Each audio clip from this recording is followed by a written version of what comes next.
Après la frappe, la défense civile extrait les corps des décombres à main nue.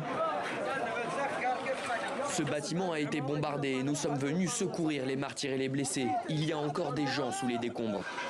À Jabalia, l'hôpital indonésien dit avoir reçu les dépouilles de 9 victimes après l'attaque d'un commissariat de police. L'armée israélienne affirme, elle, avoir ciblé des terroristes. Selon des sources palestiniennes, au moins 65 personnes, dont des enfants, ont été tuées dans des bombardements israéliens jeudi. À Khan Younes, l'hôpital Nasser reçoit les cadavres et les blessés. Cet habitant a perdu son fils de 3 ans. J'étais en train de dormir quand l'incendie s'est déclaré. Je me suis réveillé, j'ai regardé autour de moi, toute la tente était en feu. J'ai dit à ma femme, réveille-toi, la tente brûle. Je me suis levé, j'ai emmené les filles dehors et je leur ai demandé où était leur frère. Sa grand-mère m'a dit qu'il était chez sa tante. Mais comme nous ne l'avons pas trouvé, je suis retourné à la tente et je l'ai trouvé en feu. Quelqu'un m'a dit qu'il avait vu un enfant brûlé à l'intérieur.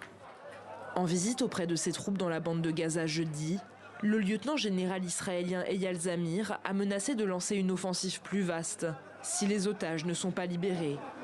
Selon le ministère de la Santé du Hamas, au moins 1978 Palestiniens ont été tués depuis le 18 mars et la rupture de la trêve dans la guerre déclenchée il y a plus d'1 an et demi.